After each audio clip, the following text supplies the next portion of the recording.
Hi everybody! So, Doctor Who, Series 11, Episode 5, The Tsuranga Conundrum. It is hard for me to believe that we are already at the halfway point of Series 11. It seems like literally just yesterday we started this series and we started watching from Episode 1 onwards. And now we're already at Episode 5. The halfway point. It is November now. It is raining outside.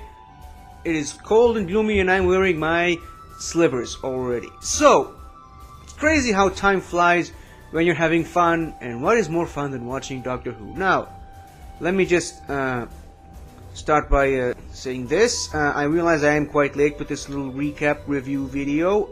The thing is, it just came out at the wrong time for me, schedule-wise, because of work mainly, but yeah, I had to watch it last night, and it was after a long and hard shift, and I was just exhausted. I had literally no intention of doing a review or a recap at that hour, so I had to go to sleep and do this recap once I woke up, and I did watch a few other reviews and recaps from other people just to get myself caught up on what exactly did I watch last night, because some of it kind of left me. But now that we're all here, let's talk about Episode 5, The Tsuranga Conundrum. It's a pretty basic story. The Doctor and her companions are on a flying ambulance ship towards a hospital space station somewhere, and there's an alien on board who's a threat to them. Pretty simple basic story, and I've already heard from a lot of people that they think it's the worst episode ever of Doctor Who ever. I disagree, but still I can't quite consider it one of the best. What I will say is this though. It's a 10 episode series. It's not like a limited series where every episode matters.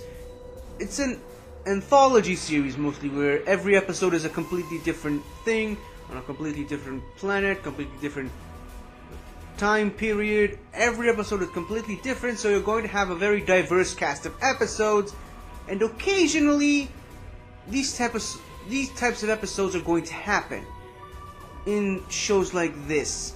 Not every season is going to have an episode like this, but any season can have an episode like this.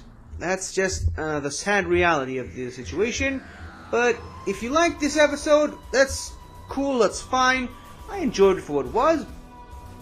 If you hated this episode, that's still again fine. Just don't get too turned off by it, because we've already had a number of very fine and enjoyable episodes so far, and I'm hoping that the next 5 episodes are going to be very, very excellent. First of all, let's talk a little bit about the guest star appearances. There's the first character, Astos, who I'm not gonna spoil what happens to him, but he doesn't really have that much screen time.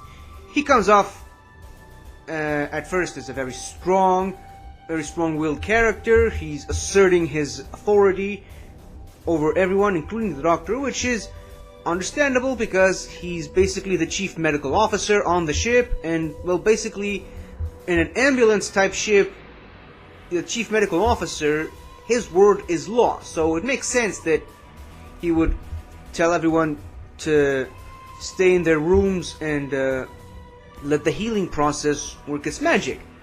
And I especially love the fact that he comes off as really strong and giving orders, but then the Doctor shows up and she tells him what to do, and he's, without even noticing it, he's just following her orders, and he's just, wait a minute, why am I telling you all this? Why am I listening to you? And that's just one of the many things that the Doctor is famous for. It's just coming in with a certain level of authority that people just follow his or her whims without even questioning, which is something I've always enjoyed about the Doctor, where you're talking about this particular Doctor, where you're talking about previous incarnations from New Who and from previous incarnations from the classic series. It's always fun to see these things kind of happen and see people just catching themselves. Wait a minute, what am I doing? Who is this guy? Why am I trusting him? That's just one of the many things I love about this show. The other supporting cast, I believe they got their due. Each of these characters had their own purpose and meaning. Whether it was Yoss, whose main objective in the episode was primarily to provide some funny comic relief from all the tension of the episode, and also to give us a bit of a scope at how birth is being done in this era, the 67th century, and also alternatively to provide us a little bit more insight into Ryan and Graham's relationship, and particularly Ryan's relationship with his father. The general and her brother, the brother and sister dynamic, was not one of my favorites of the episode, but I definitely enjoyed it, especially towards the end where they started off in not so good of a place, where she's the decorated general, she's the one with the responsibility, the war hero and everything, and he's just the lowly engineer, and she always looks down upon him. And well, being a military technician myself, I kind of empathized with the brother more so than the sister, and I knew where he was coming from, because, you know, us engineers, we always get this little feeling of neglect by the warriors, who are always looking down upon us and saying we don't matter much, but we're basically keeping those guys alive, and well, without us they'd be nothing. So I kind of empathized with the brother a little bit more because of past experience in the army and in the war and everything. So yeah, I kind of gravitated more towards the brother as opposed to the sister, but I really love their dynamics. I especially love the dynamics between the sister and her android assistant. But the killer for me was at the end, where he basically took over his sister's position, guided the ship to home, which was the perfect send-off for both the sister character and the brother character, ending that storyline on a definite high note. The nurse character, I believe, could have been done better. I think she didn't really trust herself well enough, even though her other companion, Astos, who wasn't really there for that long, he believed in her more than she believed in herself. I think she kind of needed to have a little bit more confidence with herself, especially since this season has done a wonderful job at portraying women this time around, and especially in the last two episodes, Arachnids in the UK and Rosa. This episode was a little bit of a step down from that, but it wasn't really that big of an issue for me because the rest of the cast was handled pretty well for me. Let's just talk about the villain of the episode. The Patin. Kinda have this feeling, I know I'm not alone on this, just please let me know if you think the same. Is it just me, or does he kinda look like one of Stitch's many cousins? That's really what it felt like. I mean, it's an alien creature, doesn't have to breathe in space, he's small and cuddly, but he's actually vicious and cruel, and he eats everything he can think of, and basically nothing can kill him, and he's dangerous, and wow, that's just one of Stitch's cousins! Who knew? So yeah, that's the wacky crossover of the season.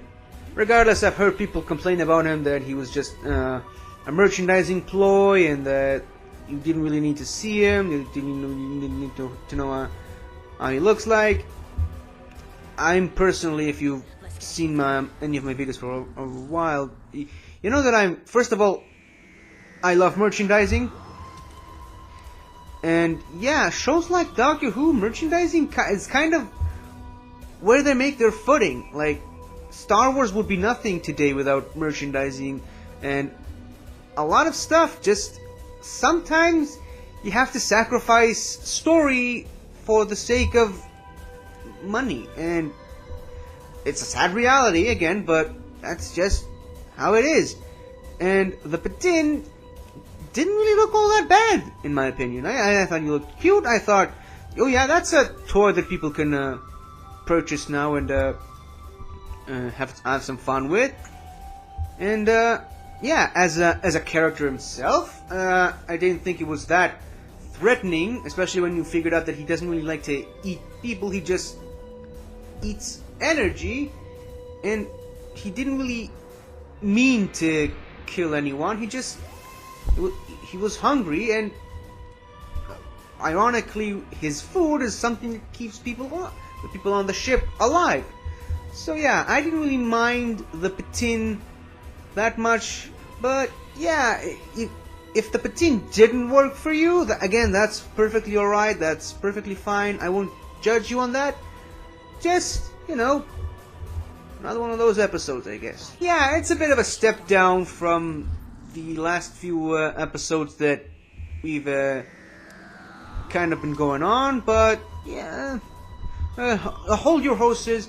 Next time we're going back into something a little bit more Doctor Who-ish. We're going back to Earth, to the past, and we're going to see some of Yaz's backstory, which is a character we've gotten zero backstory of this episode, even though we got a big chunk of her life in the previous episode. But I think that next episode, next week, is going to be very Yaz heavy. So, till next time, guys, just remember, the patin is coming. Hello again, everybody. I hope you liked this video, and if you did, please remember to like, share, and subscribe to my channel, where I do all kinds of weird stuff like showcase all these things, trailer reactions, movie reviews, all kinds of fun stuff. So, until next time, I'll see you guys next time.